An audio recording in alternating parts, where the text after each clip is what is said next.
Welcome to Running in the 70s, where we interview, meet, and get to know athletes of all kind who were running in the 70s. I'm your host, Matthew Kleinowski.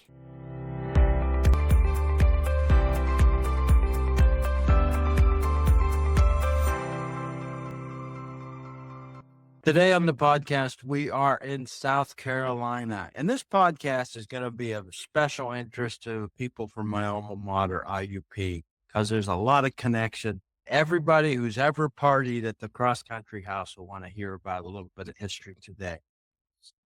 With cross country and track teams across the world, there have been little houses that were athletes, runners gathered together. You might know about the dungeon out in Boulder, which was a basement collection. IUP had the cross country house that lasted for decades. So we're going to go back to how did the first cross country house ever get rented, who lived there, and all that stuff. Today on the podcast, an IUP varsity track and field and cross country athlete has fun stories of that time and stayed in the sport, coaching at University of South Carolina. Today on the podcast, welcome Stan Rosethal. Good morning, Stan. Good morning. All right, Stan, let's tell people a little bit about your personal athletic background and origin story. A lot of people get into running because they'll show up and, like me, you'll get in a race and all of a sudden say, hey, I am great at this. And they're first person on the team and immediately I'm a runner. How did you get into competitive sports growing up and running? It wasn't that way. I was never number one. In fact, I barely won any races in high school or I didn't win anything in high school. I started out playing Little League baseball. And since I'm old, the kids I grew up with in our high school, which was huge, I graduated with 1,000 kids. And the neighboring high school, they won the Little League World Series one year. I want to say it was 1960.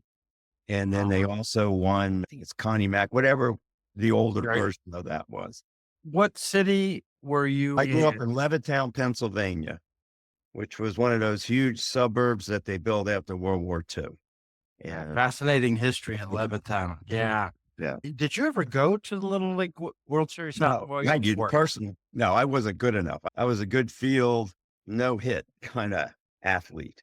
And basically, I was the last guy cut 2 years in a row on my high school baseball team, which was Pennsbury High School. So my junior year, I decided I'm going to do track because one, I had a friend that was on the team. And two, back in the day, I was really good at the 600-yard dash and the president physical fitness thing. I think one year I was second in my elementary school or whatever. Well, let me just ask you about the sports up to that point. You're competing to make the team. It's a team competitive sport. How competitive were you facing this? I'm hoping to make the teams and trying different things. How much was competition in your role there through high school? For me personally, I just liked the idea of being able to say I was a varsity athlete. I weighed 127 pounds and I was 5'11" in high school. So I was literally the 98-pound weakling. So being on a varsity team seemed important. But basically, my senior year, I was the seventh guy on the varsity. And back then in Pennsylvania, they only let you race 6 in the championship races. So, and we finished third in the Pennsylvania State large school classification that year. So they were pretty good. In fact, one of the guys ahead of me ended up being like a 408 high school miler back in the early 70s. That was really fast. I picked IUP because it was the largest state school that wasn't Penn State or Pitt. Let me just tell people, not everybody's from Pennsylvania. A long time ago, established a whole bunch of state teacher colleges, and they eventually became universities. There were a lot of them down by you. There were from across the state, in the West, Slippery Rock and Edinburgh, and down by you over to Lock Haven and all the way down. What kind of student were you in high school? I was smart but lazy. I graduated I don't even remember my high school GPA, but I scored just under 1200 on the SAT. I remember my guidance counselor told me I couldn't get into IUP. So I got to shove it in her face when I did. I picked it because they had about 10,000 students. So I didn't want to go to a small school. I didn't know that IUP was actually the party school, which was an added benefit. As a college coach, I would have really hated what happened at Cross Country House. But as a student and an athlete, I loved it. Did you plan on running and trying to make the sports teams at IUP? Yes. In fact, my unofficial visit, the number 2 guy on our high school team, Steve Ronan, he and I both ended up at IUP. And one of our other good friends was a soccer player, and he got admitted. He ended up deciding to stay closer home, and he went to LaSalle in Philadelphia. We drove out there in February, and we're driving around campus. And back then, IUP had way more women than men. It was like for every 3 guys, there were 5 women. I remember we're driving around campus trying to figure out where to go. And it's, God, there's nothing but women here. So anyway, we went to the gym, and Lou Sutton, Steve and I dressed up, and we did the workout. They were doing laps, 2 laps, I think it was, around the parking lot in front of Memorial Gym. And this was typical what I would consider for Lou Sutton. So he was inside the lobby, and he would open up the door, stick his head out and say, go. And we'd run the 2 laps. And I remember after. Were you on the track next to the field house or? No, we were running around the parking lot. Okay. Okay. It was, I wouldn't say we were doing thousands, but it could have been 800s, whatever 2 laps around the parking lot was. And there were a bunch of guys because the freshman class would have been sophomores my freshman year. I think they had 10 or 12 guys. There was, of course, other guys, but those guys were like the most of the top 7 that year in cross country. And in fact, they were most of the top 7 my freshman year. But I distinctly remember we're running around, and about maybe the second one, I noticed some guy darted out from between 2 cars on the halfway. There was this guy, all the old guys will know him, Pete Smolinski. Pete hung around IUP for 7 or 8 years. I'm not sure exactly when he graduated, but so Pete was a character. He was a fun guy. Pete was always looking for shortcuts, and I didn't know who was Pete at the time. So Pete would run like 3/4 of the first lap, duck between 2 cars, and then he'd run the last quarter of the second lap. My freshman year, I was like 15th in the first time trial. And I remember thinking, that's great because I was number 7 in high school. Now, by the end of the year, I was our 5th runner on the team we qualified for cross country nationals. My freshman year, 1970. So your freshman year, you were on the team and went to nationals. Yeah, but it took me a long time to basically get in shape. I ran maybe 25 miles a week in high school. Well, yeah. But what I remember about it was, and that could be wrong because a lot of things I thought I remembered, but I'm pretty sure I'm right about this. The last 4 meets, and we ran probably like 12 meets. We had midweek team meets and occasional invitationals. I was like 7th guy, 6th guy, and 5th guy at, I guess, was the NAI District 18 qualification meet. And if I remember correctly, they only took the top 2 teams and we were 2nd, or maybe the top 3 teams and we were 3rd. It wasn't by much. So I feel like me having the race of my life being 5th was a little bit of a significant difference. But since I don't have the results, and apparently the IUP doesn't either because they're not on their websites, that's what I remember. But I definitely was the 5th guy. Let me ask you about some background stuff there. You got into running. You were not the superstar. And I want to talk about how running felt to you as a sport. You talked, I wanted to be a varsity athlete. Cross country is not the glamour sport. Running, when you're out training on the roads, there's not a lot of other people yet kicked into the running world. What was the status of cross country there, and how much funds go, and talk about getting to nationals and travel, money to pay for stuff, and what it was like? I had no clue about the budget, but I remember we got maybe 1 pair of shoe for the whole year. But on the other hand, I remember I ran in a pair of Tiger Cortez Roadrunners. And I remember I put on over 1,000 miles on those shoes. We all had shoe goo and all, but shoes were heavier then, but they were made better, in my opinion. They didn't have the arch support, but the midsole never wore out. It was polyurethane. It just never wore out. The dark rubber outer soles, those shoes in your background picture.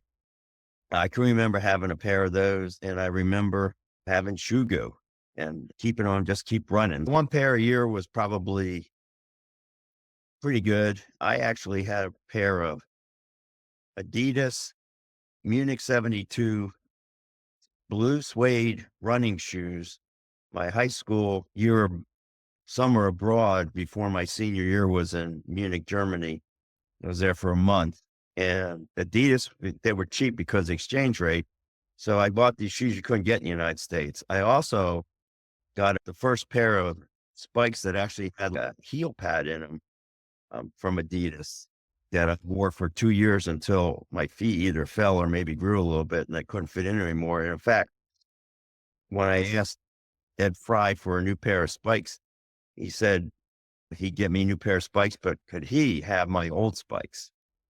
And he raced in those spikes for a couple of years, including the year he won the Masters World Championship in 10,000 meters or 6 miles, whatever it was.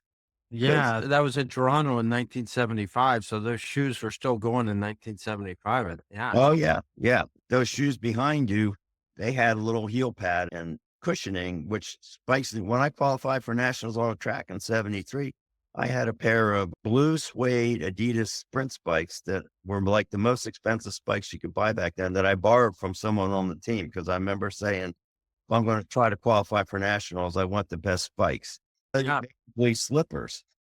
Yeah, I bought a pair of those from 400 hurdler Dale Venturini. I bought a pair, I think, Adastar 2000s, the Yeah. blue suede spikes. Yeah.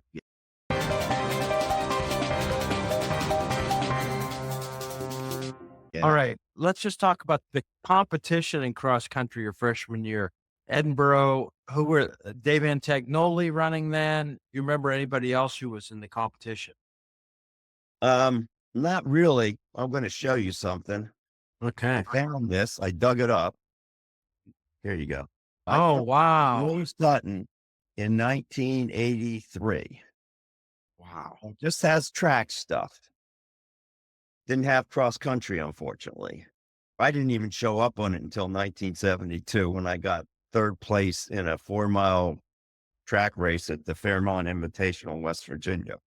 There were some like Antignoli and some other guys. Edinburgh and Slippery Rock were probably our big rivals from the state colleges. And the NEI, I want to say there was a team, might have been Malone. We were in that Penn, Ohio conference. So there were Cleveland State, some other schools. Yeah, Malone ended up winning the national championship, I think, in 72. Yeah, so they would have been probably there. Yeah. Yeah. Or do you have a scanner, or do we know somebody near you can take that and scan every page of that and we put that up? I don't have a scanner. I'll ask Yeah. around and see if I All can right. find somebody who does. A lot of people would love to Because see I it. remember, and I was so bad, even at my best, I was like our fifth guy. So, But that's good. What do you remember about traveling to nationals and what happened there?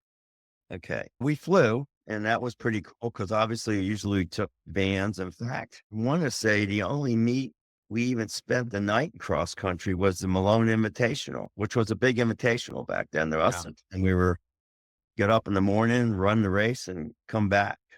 Yeah. Yeah. And when I was in grad school at Tennessee in 1982 and 3, we drove up to Cincinnati, Miami, Ohio, ran a 6-mile dual meet in cross country, and then drove back in 2 vans. So that was pretty common even for a big school like Tennessee to do stuff like that. But anyway, we flew. I'm assuming we flew out of Pittsburgh. I don't remember. What I really remember, there was apparently a giant flood in the Mississippi because we were flying. It's what is all that brown water? And someone said that's the Mississippi River and it's flooding. And you see these little farmhouses up on hills or something surrounded by water.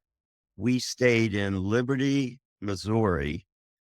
And the hotel, if you want to call it a hotel, was this old hotel. And it had a sign on the wall that said it was a hotel that Jesse James and his gang stayed in before they robbed their first bank.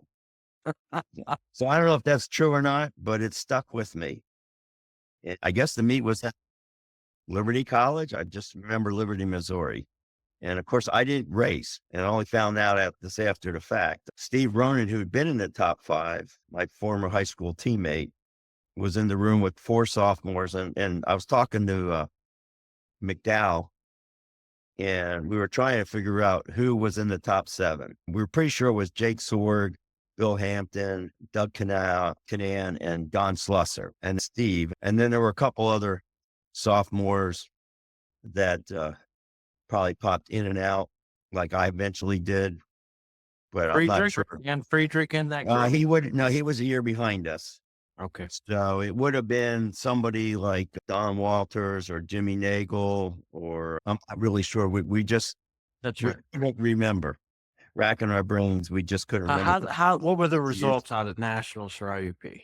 I don't remember. It was just a huge race. NAIA nationals, there must have been 350 people running. Back then, there was the big school division, NCAA schools, what we consider the Power 4 schools now. And there were the little schools, which was probably now Division 3, because there was no Division 2. And then everybody else was NAIA. So NAIA was huge. And NAIA didn't have age group rules, which the NCAA did. Because I remember my junior year, I lined up against a guy who was 6th in the Olympics from Australia that ran for Eastern New Mexico. Tom reminded me that Michael Boyd, who was an Olympic bronze medalist, was running. I remember Rodney Milbourne, who was Olympic champion in the hurdles, was running for North Carolina Central. And what struck me was he was literally more than a whole hurdle flight ahead of everybody when he crossed the line. He was a world-class runner, and they were just national class NAIA guys. But things were different. If athletes made money, it was money under the table. Certainly nobody was getting rich running track back then. Getting a degree was important to a lot of those guys. What did you major in at IUP? I started out as a history major because I thought I wanted to work for the National Park Service at a place like Gettysburg. And I honestly can't remember, but somehow during my junior year in college, I ended up coaching a little league soccer team, and we went undefeated. And I thought, I like coaching. So I changed my major to elementary education at the end of my junior year. So I had to go an extra year, which back then, if you graduated in 4 years. It's very rare for people not to graduate in 4 years. And a guy who wasn't on the team, but hung out with us, name was Russ Hazy. He had changed his major because he decided he wanted to get into food service management, run restaurants, which is part of why the cross country house even came into existence. So he and I were there. And then Jimmy Lear reminded me that he had an extra year of cross country eligibility. So he came back that fall only. And so, Yeah, a few people did that. Dick Wolf did that to get All American. He spent a year, an extra fall, basically just running and sleeping. Let me ask you about one thing, and then we'll get into where you live and the origins of the cross country house. For track, what did you know about getting to nationals, qualifying at the beginning of the season, and how that happened? Did you know about what the time was and anything? for me in track, my junior year, what had happened was, and this was typical too.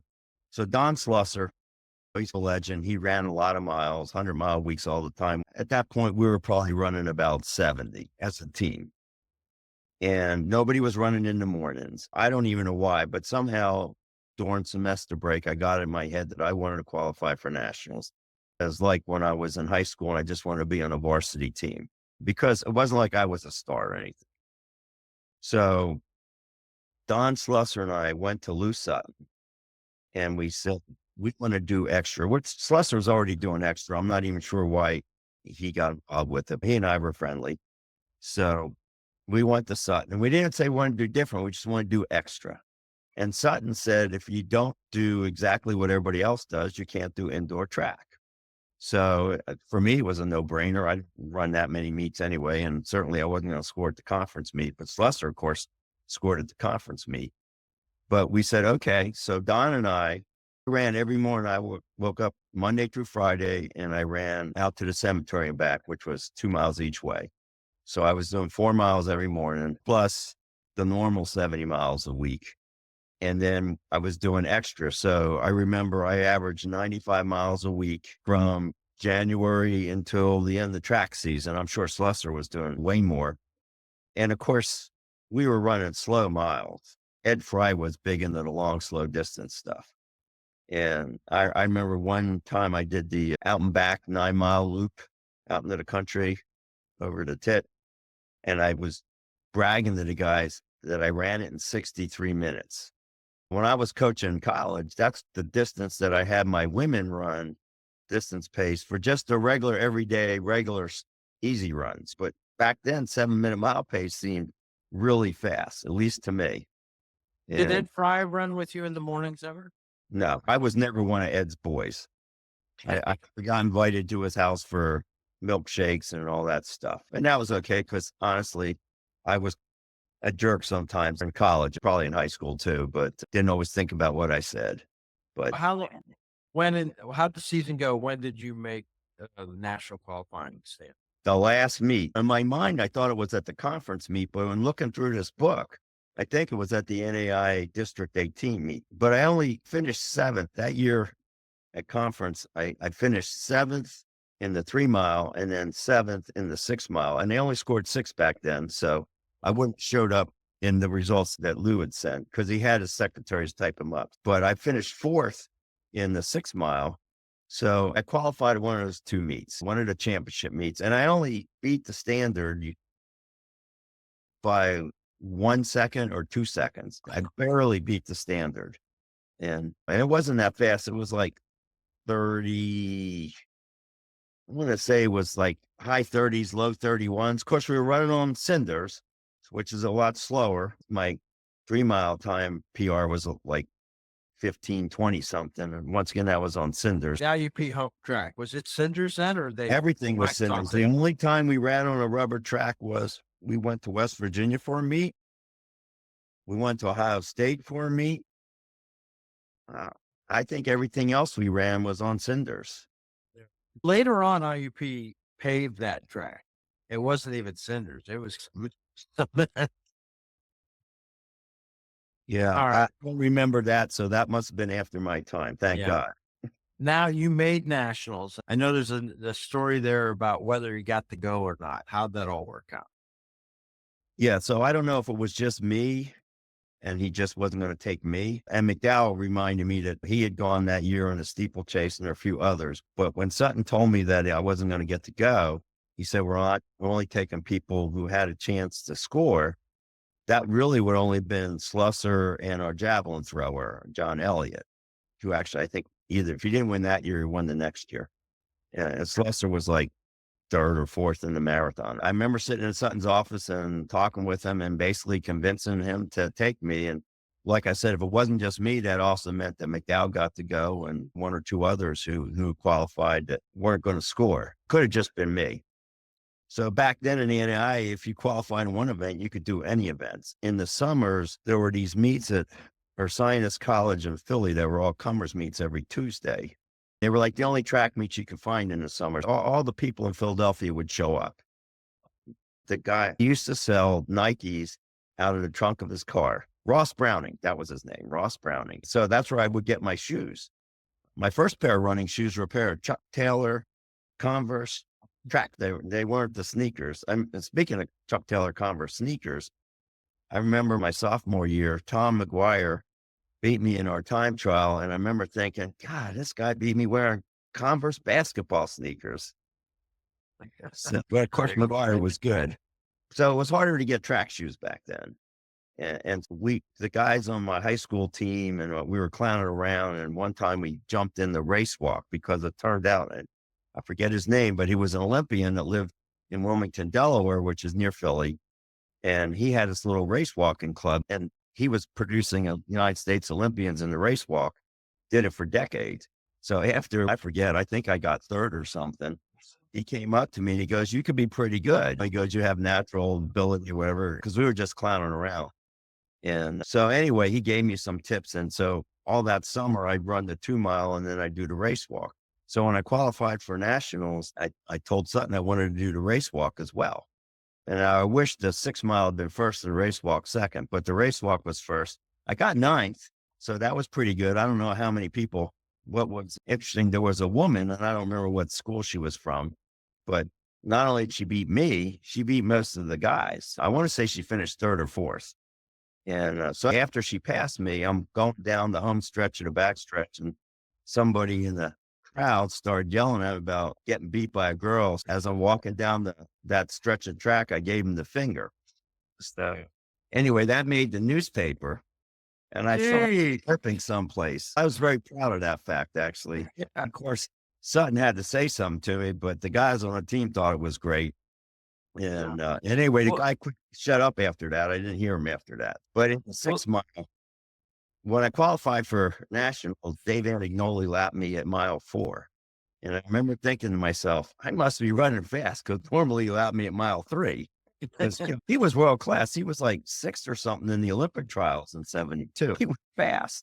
But in nationals, he lapped me at 3 miles. So that was it. When you got lapped in nationals, he had stepped off the track because there were 56 guys started the race. So they wanted to get rid of people. yeah. So, Let me ask you about this idea of the woman being in the race. Were there any other events that women competed at that meet? I honestly don't remember women being there. So it might have just been her, but it was a race walk. And I don't know if she was from Parkside, had a big race walking program, but I don't know if they had it back then. It's Yeah. 1973. So Let me ask you though about the sport. 1972, you had been in Munich earlier. So the Olympics are there. You're home from college for summer. How aware and how much of a fan of the world of running were you? Were paying attention? Prefontaine, the Olympics, Frank Shorter, was all that stuff of your interest too? Were you a fan? oh yeah, for sure. Once I started running track, I was. In fact, it must have been when I was in college. They had a big meet after the Olympics in Franklin Field, and my mom bought tickets, and we drove into Philadelphia. I remember Dwight Stones winning a high jump. All the big stars were there, and but yeah, for sure. And I knew who Prefontaine was. In fact, when he died back then, long distance phone calls were expensive, and I think my mom either called me or wrote me a letter or something when she saw it on the news. So Huh? it was interesting in Okay. terms of being a Yeah. fan. Let's talk a little bit about your career. And I don't want to talk about the cross country house and life at IUP and those things. But so your freshman year, you made nationals, fifth runner. What was the arc of your career over the next years? Were you on the team, on the varsity? How'd that all go in cross country and track? It took you to your junior year to qualify for track nationals. What happened the other 6 or so seasons? Okay. I did the stupid thing. Since I was upset, I just didn't train. So when I came back for freshman track, I was like woefully out of shape and I was slow. And then pretty much stayed slow. My sophomore year, Sutton asked for volunteers to run the 6 mile at the conference meet. And I popped my hand up and I might have broke 34 minutes. It was pretty slow. And even qualifying for nationals, I was looking at some of these results. Slusser 1 year was second to Antignoli, and they had his time 32:06 for 6 miles. I was really, I guess I was surprised at how slow we were, or I should rephrase that. I was surprised at what was considered really fast back then, I should say, because I considered Jake Sorg and Doug Canan and Slusser, I considered them fast. Their times weren't fast. Now I saw McDowell's PR, or I don't know if it was his PR, but he ran 9:26 for the steeplechase, would have been his senior year. Yeah. And that was actually a really good time, even maybe not so now, but when I was coaching college, if you ran 9:10, you got a shot at placing the SECs in the Mhm. steeplechase. And then I think it was Friedrich ran like 9:02, which Yeah. even now that's not a bad time, but certainly back then that was a really good time. But a lot of the times we're running dual meets and winning them in 4:30 for the mile or 4:28. And the 3 miles were like high 15s, mid 15s. Let me ask you about the background story, what you remember about this. You said, I don't know, you said you were a bit of a jerk. Everybody was a bit of a jerk in college, but you quit the team once And there's different stories going around about how you got back on and who made that decision. What do you remember about that? What happened? I remember walking into Sutton's office, and I want to say it was late March or early April, because I was so slow. And I just said, I don't want to do it anymore. But I wasn't a jerk about it, which was probably surprising. And Sutton said, if you change your mind, let me know. We must have had spring break or something. I don't know. But a week later, I changed my mind, went to his office, and I said, I changed my mind. Can I be back on the team? And he said, yes. So that's what I remember. I don't think it was, and surely from an athletic standpoint, no one missed me from being there. You Yeah, know, a couple other people thought maybe we had to vote whether we were going to let them on break.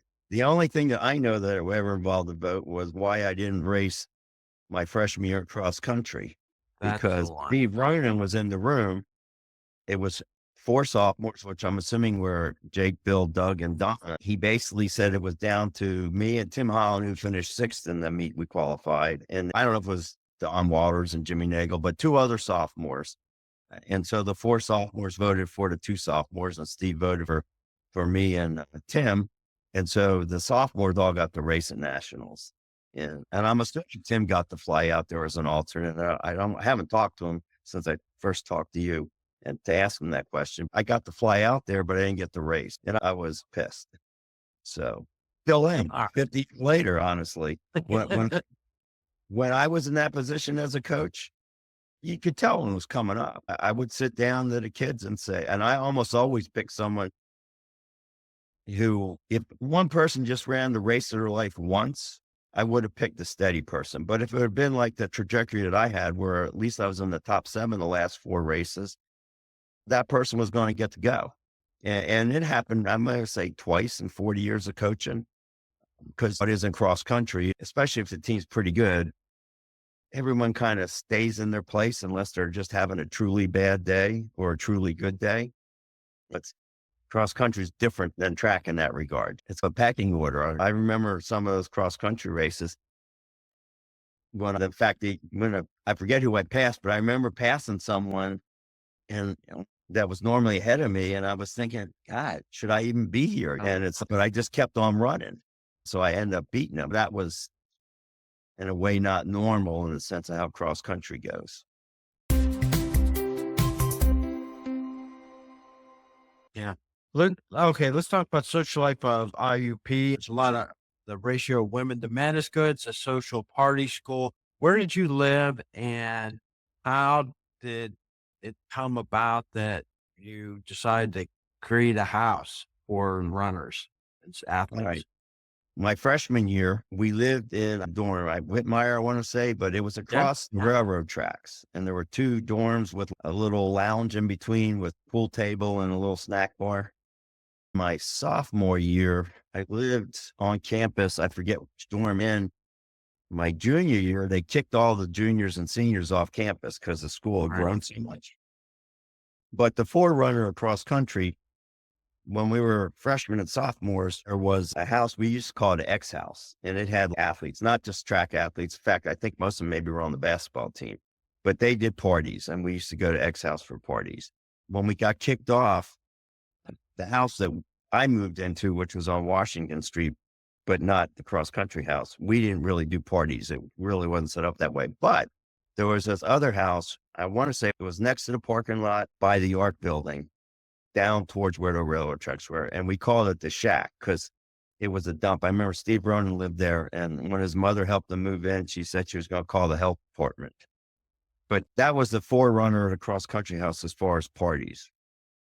I remember one time we had this party. We must have gone through 4 kegs, and there must have been 200 people there. They were just outside on the parking lot. And I also remember, I want to say it's Jimmy Lear, but I could be wrong. He was running down the hill, taking empty beer bottles and pretending he was a basketball player, going for dunks into this metal aluminum trash can. And he wasn't the only one doing it. And it might have been someone other than Jim. That's what my memory says, but I could be wrong about that. So if you talk to him and he gets offended about that, tell him, blame it on my memory. Anyway, that was the forerunner as far as parties go. But what happened as far as cross country house, because I had to come back for a 5th year, everybody that I lived with graduated. And I don't know why we lost that house, but we lost that house. So I'm looking around for a place to stay. And across the street, basically, what turned out to be a cross country house had just sold. So I called the real estate agent. I asked them if the person that bought it was planning on renting it to students or living in it. They said they were going to rent to students. So they gave me the name of whoever bought it. I called that person. Now, Kerry Green reminded me that there were 3 guys that I guess were buying houses for rentals. One of the guys' name was Jeff, and that rang a bell. The other guy's name was Roger, and that also rang a bell. So I'm assuming I talked to one of Jeff or Rogers. I think what happened was when I finished school, then Kerry took over being like the guy in charge, as it were. So I called him up, and he said he was going to rent to women because they were neater. And I laughed at him and I said, you should go see my girlfriend's house. So anyway, I convinced him to rent to me. And I said, most of the guys are going to be on the cross country team. So if you're really unhappy with us, you can call the coach. And I think that swung the argument. And they put in 10 guys. There were 3 people upstairs, which Kerry reminded me was Dan Friedrich and 2 of his friends that weren't on the track team, cross country team. And then there was a little garage that had converted into a 1 room in the back. Yeah. Jim said he lived there his first semester. And then Gail, my wife, who I was dating back then, she seemed to think that I was living there second semester, which is entirely possible. And Russ Hazy, who was a friend of ours, wasn't on the team, but he hung out with us. He was there. And then Kerry reminded me a guy named Paul Cameron, who had transferred to IUP to grad school, and then Al Murphy. And then Kerry remembered we had 2 Al Murphy's non-team friends that Kerry said one's name was Fred and one's name was Gordo. So I didn't really remember all that stuff, but that was the original group. I do remember after we were there for, I want to say a couple of weeks, we said we should name the house. And so we kind of, I wouldn't say argued, but we tossed around names. And then we eventually decided with Cross Country House. And then since that was too big to spell on the side, we made the sign with the 2 C's and the arrow going through, which back then was, maybe it still is, a kind of a symbol for cross country. And we hung that over the front door. So you get the CC House is established, and who, you don't know who made the sign? I might have made the sign, but I honestly don't remember. It wasn't much of a sign. It was just The hunk of wood. With a hunk of wood. We had 2 of the screws with the eye holes in it, and I guess 2 hooks. And then someone painted the CC and the arrow. That probably wouldn't have been me because I wasn't very artistic. Hell, for all I know, we might have asked Jimmy Nagel because he was an art major to paint it. At IUP, there was a frat row, it was a half a mile away. They had regular Friday night or Saturday night parties. So how'd you get started there to host parties? Like I said, we used to have parties at the Shack and of course before that at the X House. So it was just natural to start. And because the people that we knew in the Shack, they'd all graduated because 4 years. For all I know, the Shack was still doing parties. And we had a big basement there. And originally the parties were fairly small. And then we decided that, and once again, I couldn't tell you the timeline. Kerry probably could. His memory seems to be much better than mine. But at some point we decided we were losing too much money on our parties. So we started charging the guys either 50 cents or $1 to get in, and we were letting the women in for free.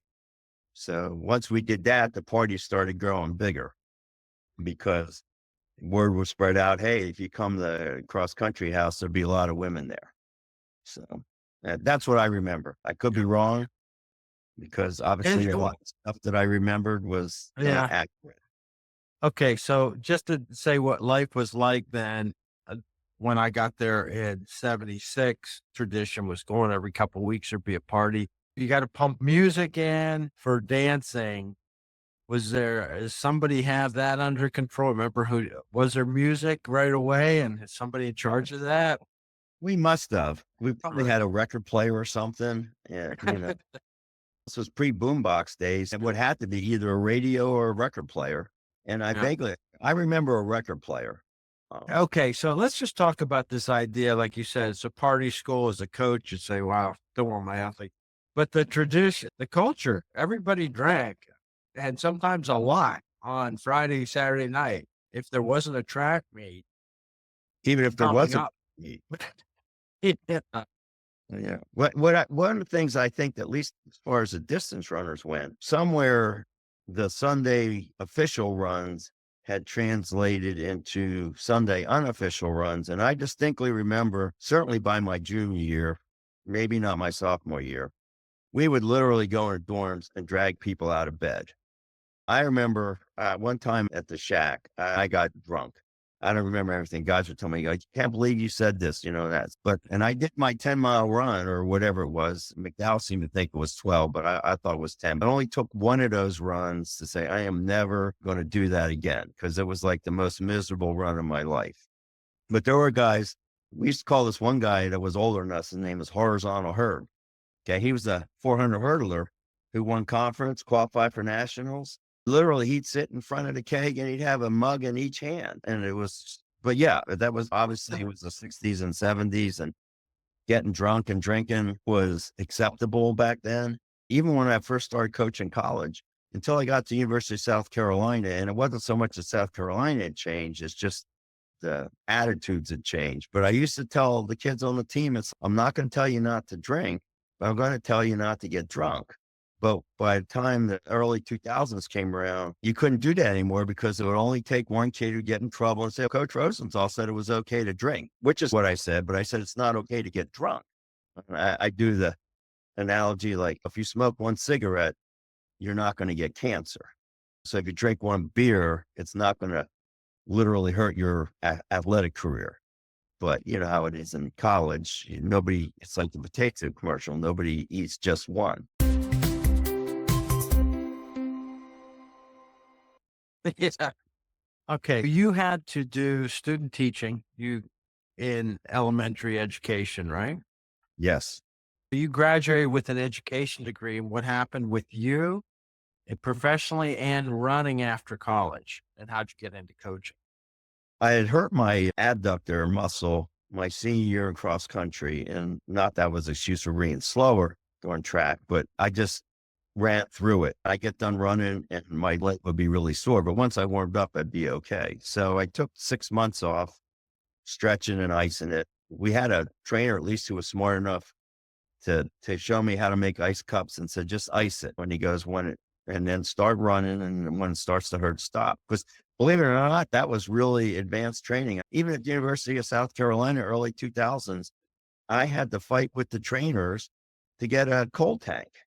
Every school I was at, literally every school I was at, I had to fight with the trainers to get my kids to ice down. So having a team doctor in 1974 tell you to ice, he was a smart team doctor. Not that I remember his name. So I got back to running. I went to grad school. They said, oh, you're a man in elementary education. You have no problems getting a job. I had a couple of job interviews, but I didn't get any jobs. I had applied to IUP for grad school. In August, they called me up and said, do you still want to come to grad school? I said, sure, because I had nothing else to do. And my wife was still there. And so 1976, I was in grad school, really just marking time, but I had a graduate assistantship. I was teaching at the little elementary school on campus, which was fun, and going to parties. And I was running. I don't think I was necessarily running with the team, but just running to stay in shape. In 1976, I actually got a teaching job down in Virginia. So I didn't go back to grad school. I was teaching in Fredericksburg. I went into the athletic director. They didn't have a cross country team. I said, I wanted to start a cross country team. He said, if you get 5 guys, you can start a cross country team. There were 4 distance runners, and the 5th guy was a little skinny guy like me, but he was on the football team as like the 4th string wide receiver. And he refused to put the football team to be our 5th guy, which I understand based on my experience in high school. So anyway, there was no cross country team. So I'm out running one day, and I see this cross country team working out on this field near where I'm living. I ran up to him and talked to the coach. It was one of the county schools, Spotsylvania High School. I told him who I was, and he said, sure. So it turns out he was the head track coach, but he was really a sprint jump coach. So his version of coaching distance runners was to make them go out and run 8 to 10 miles a day. But they didn't do intervals, or if they did do intervals, they just did sprint type stuff. He let me basically do the training. So I started having to do repeat miles or half miles and whatever. It was actually one of the best coaching moments in my life. In Virginia, they call what we would call conferences districts or region. I don't know. Anyway, but we went into the conference meet and we'd gotten beat by all the top teams. We were hoping to get third. And it was a typical high school cross country course. You start out near the parking lot. You ran into a cornfield because out in the country. They ran around the cornfield. They came out of the cornfield and they had 300 meters back to the parking lot.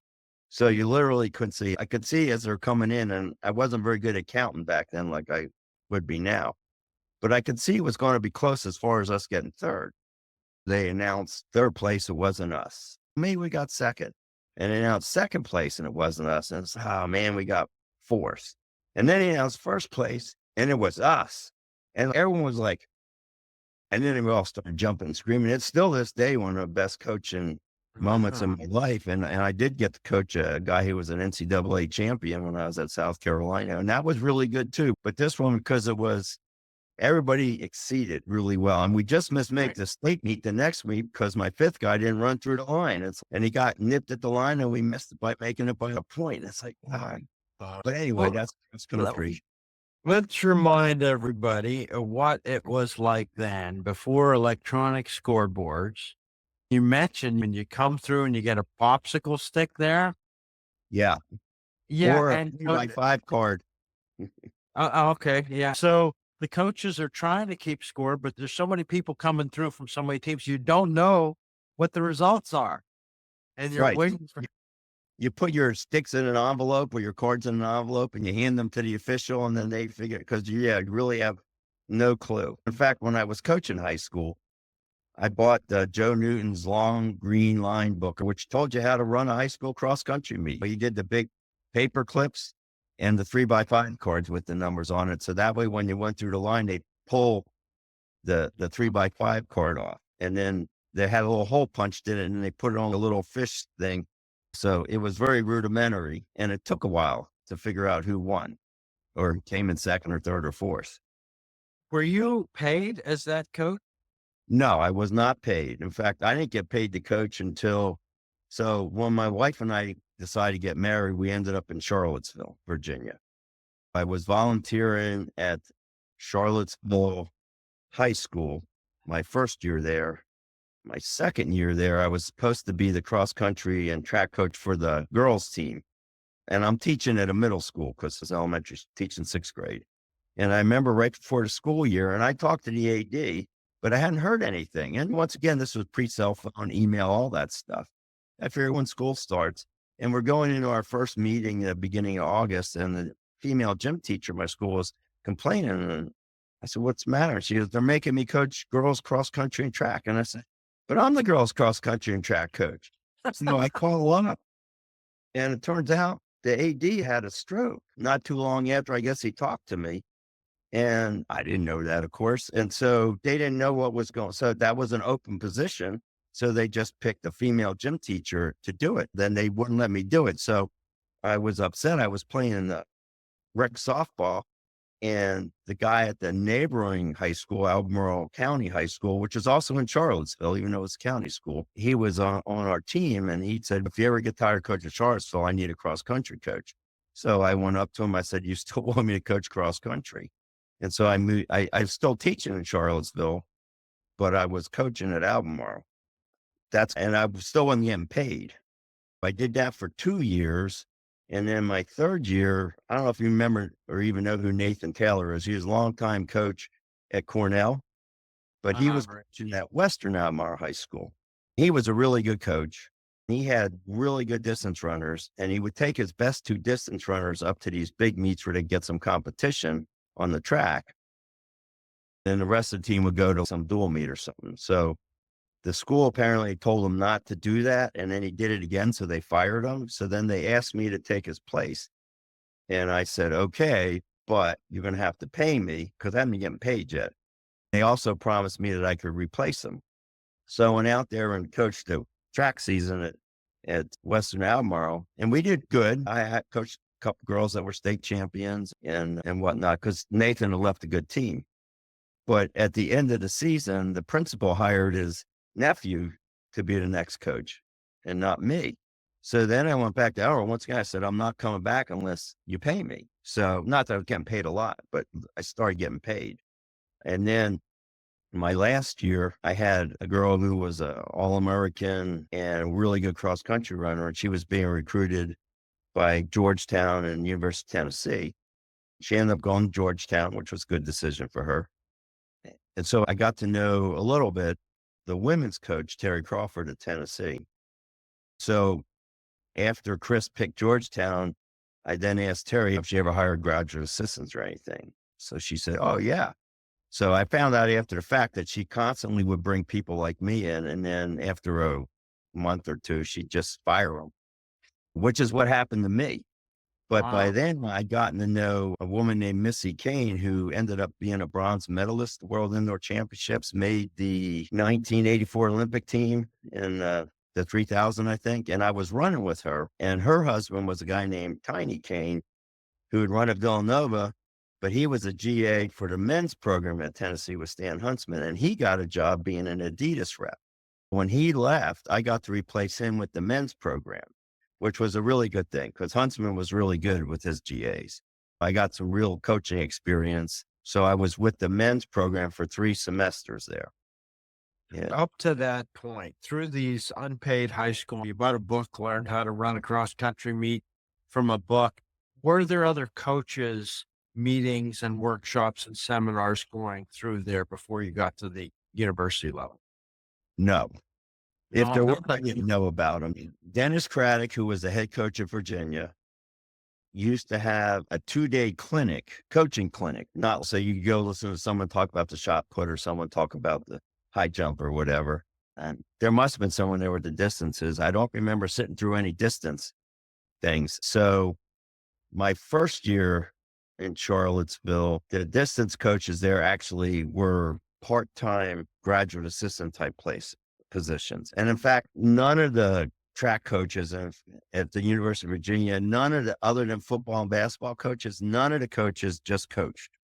So Craddock, I forget what his job was. He eventually hired the guy who I was working with at Albemarle High School, which is where Craddock had come from, to be his sprint coach or jumps coach. I forget which. And he was working in the sports information department as part of his coaching duties. So the guy who was the women's and men's cross country grad assistant, whose name escapes me right now, he was going to law school there. He ended up working with Mark McCormick when they founded IMG. So I'm assuming he ended up pretty good. When he left, his replacement was Martin Smith, who was a longtime head coach at Wisconsin, Oregon, Iowa State.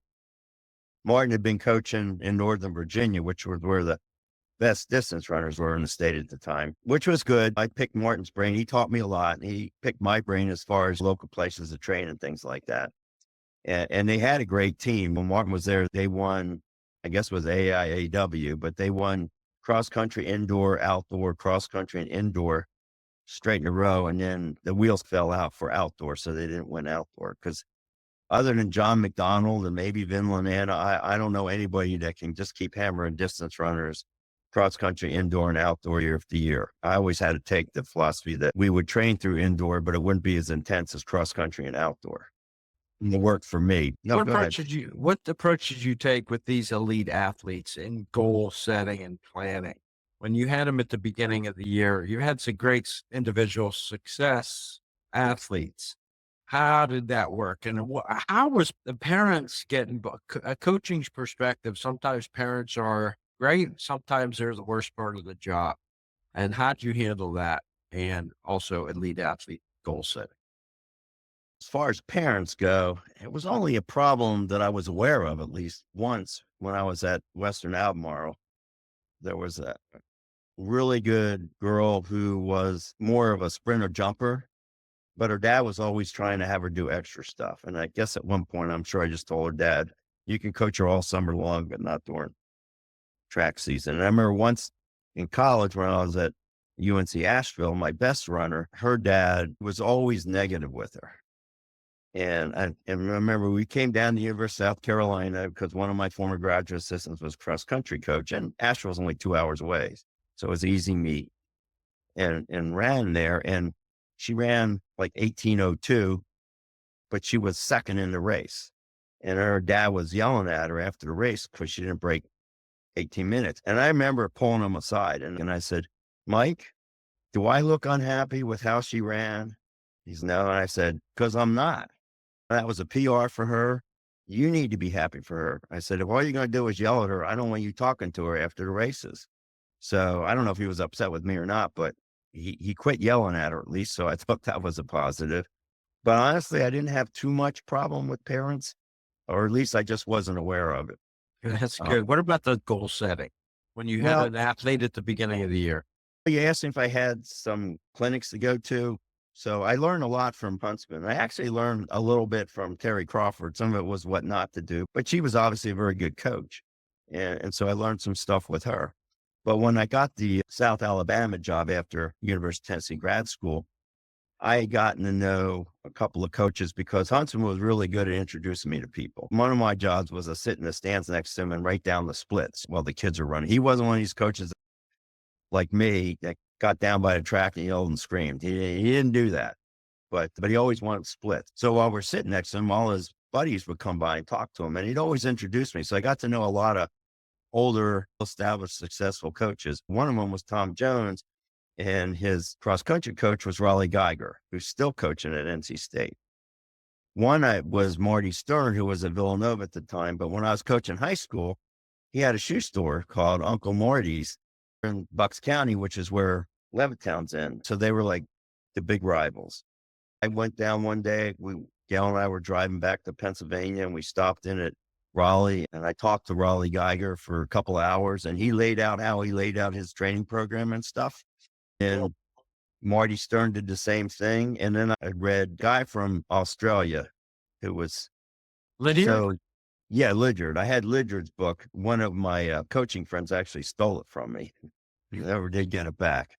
But I read Lydiard's book. I learned a lot from him. And then I can't remember who, but I knew about the Bowerman, Dillinger, Hard Easy Day thing and George Young. But back then I was getting track and field news subscription. I was getting the Harrier. Just as an aside, Huntsman had me clean out his storage closet one day. It was just like stuff full. I found the original #1 issue of Track and Field News when it was just a little printed leaflet. And I found some stuff from like the 36 Olympics and all that he'd gotten from, and I said, did you even notice was here? And he goes, oh yeah. So I don't know what happened to it, but I organized it for him and then it went back in the closet. So who knows what happened. But anyways, I did the Hard Easy Day stuff, and that's what Huntsman did. He was into all that. And what I found was back in the early 80s when the NCAA didn't have limits and there was no Title IX and all that stuff, or I should say Title IX enforcement, he had 25 guys. And a lot of those old guys, it was survival of the fittest. They were running 90, 100-mile weeks. He'd line all 25 guys up on the track and they'd do repeat miles or whatever. And the fast guys would do them in 4:30 and the slow guys do them in 5 minutes. And that meant they got 30 seconds less rest. And eventually, so like one of the big things he did my second year, he split the team up into 2 groups and he let me not coach the second group so much as get their split. So they do the same work as the first guys, but they weren't dying. I remember one of them or 2 of them actually ended up making like the 7th guy on the team that finished 10th at NCAAs because they weren't dead. When he got to Texas, he called me up one time and he started laughing. He goes, I'm going to do it your way. I'm saying, what's my way? He goes, he basically said coddling them because that's what he considered splitting into 2 groups, coddling the slow guys. He said, I only have 12 guys here. I have to coddle them so we can be competitive. He couldn't afford to lose because back then, if you had 25 guys, if your first guy got hurt, that was bad. But if your 5th guy got hurt, there were other guys that could replace him. Yeah. And he always had these walk-on guys that by the time, if they survived till their junior year, they get strong enough, they could run in the low 14s for 5K or in the 24s for 8K or 5 miles, which were really good times back then. And it didn't matter. But once you have smaller teams, keeping people healthy is much more important. I never had that luxury, even in high school. So.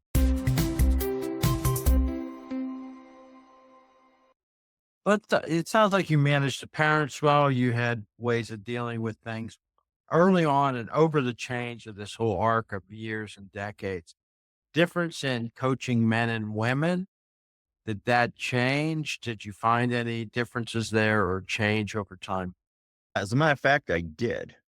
Because I started coaching girls in 1976, that Spotsylvania High School actually had a girls team. I was coaching women for a really long time.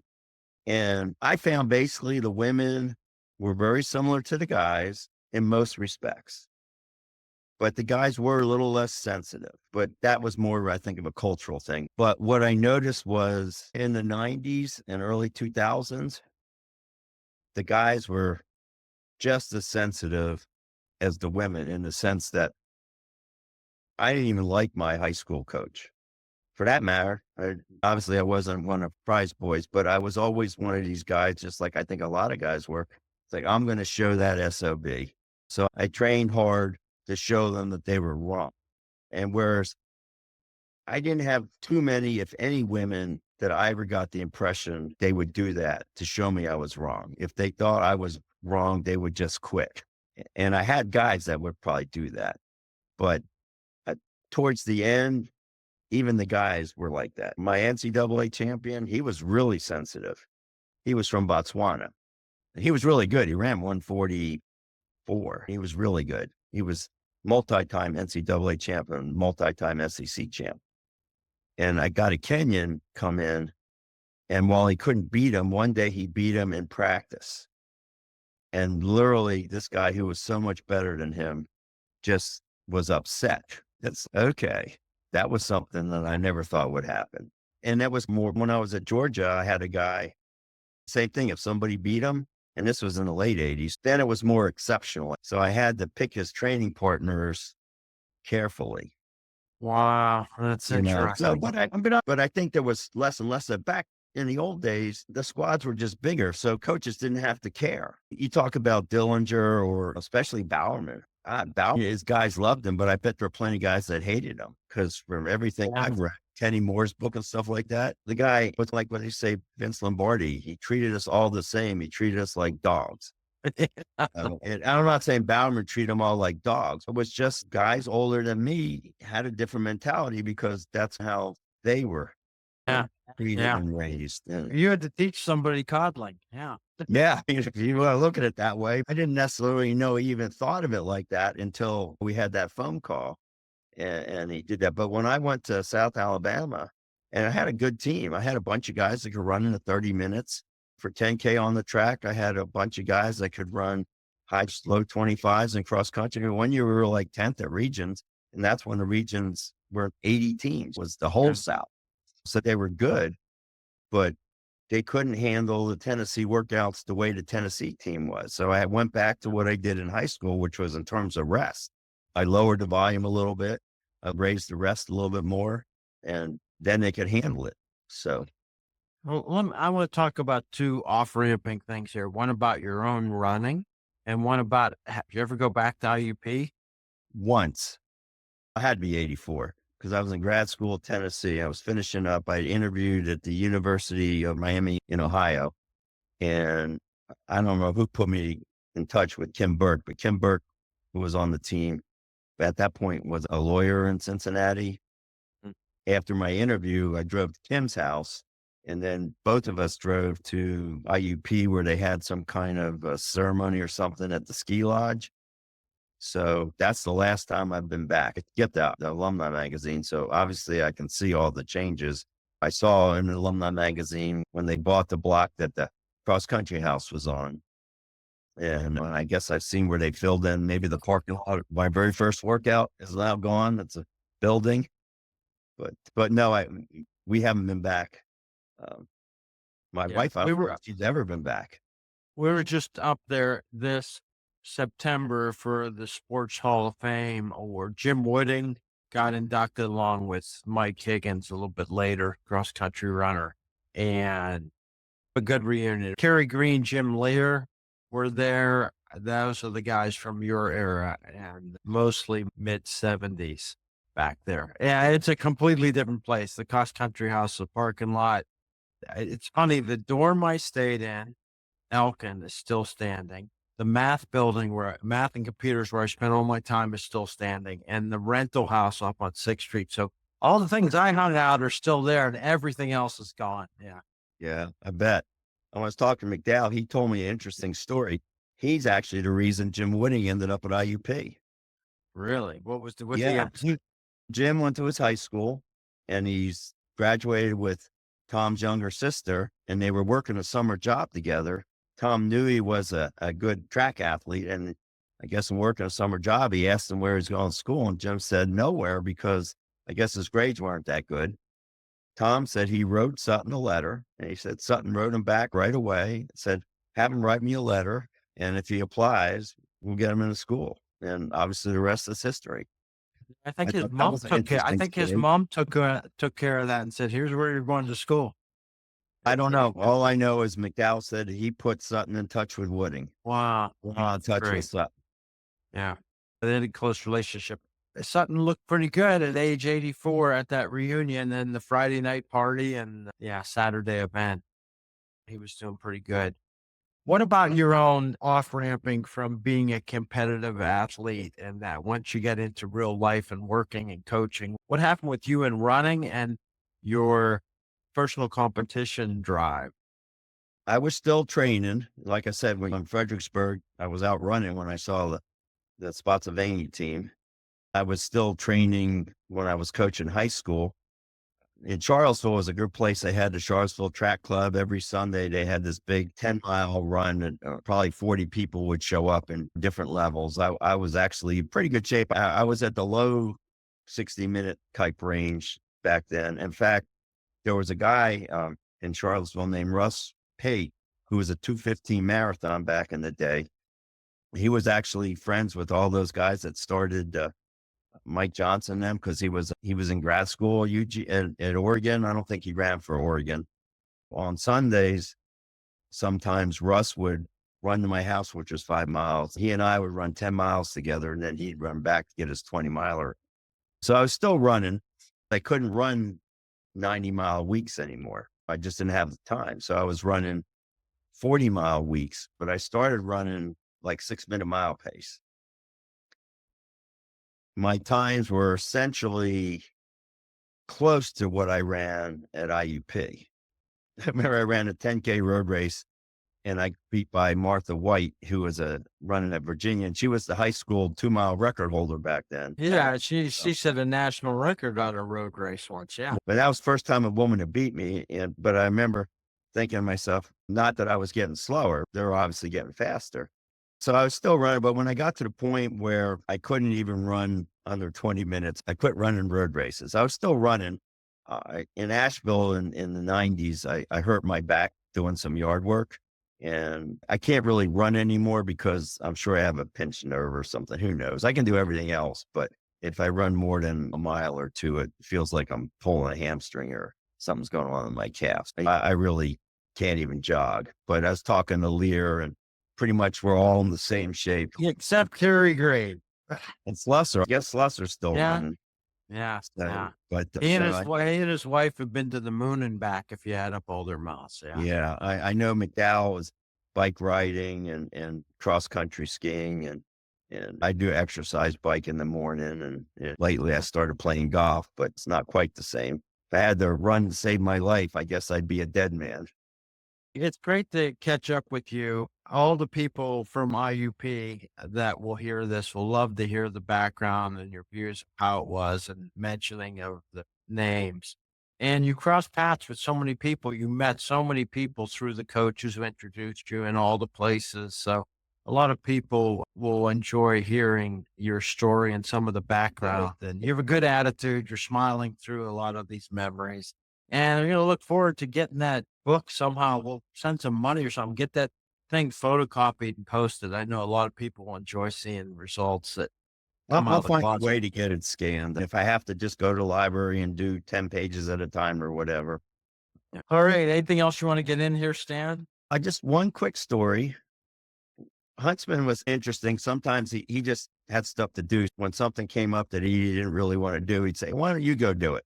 One of the things they had me do were out Eugene in 1984 for NCAAs, and Bill Dillinger always had parties at his house. And I don't know Bill Dillinger. I know who he is, of course, at that point in my life. he gave me the invite. He says, why don't you go? So I went out there. I took one of my friends with me, and the house itself was a nice house. I just expect nothing fancy, but he had this whole memorial room to Steve Prefontaine with jerseys and spikes and pictures and stuff, and which was actually pretty cool. And I got to know Bill. So the next time I was out there, I don't know, what year did the two dueling Steve Prefontaine movies come out? Whatever year it was, I was out of Eugene, and once again, I take some friends of mine out to Dillinger's house. And at this point, I don't need an invite. I just need to know there's a party. And Billy Crudup was there. He played Prefontaine in one of the movies. So this was before the movie had come out. It's, who's that? And they're like, this is the actor, Billy Crudup. He's playing Prefontaine. We knew the movies were coming out. So it was really interesting that because of my connection with Huntsman, I got to see the stuff with Dillinger. The same thing happened when you're at the Olympic trials in New Orleans. I become friends with a coach in San Diego who had run for Steve Miller at Cal Poly, and Steve Miller at that point was a big shot in Nike. So we're at the Olympic trials. My buddy says, hey, I can get us into the CBS party, and they had rented a boat on the river.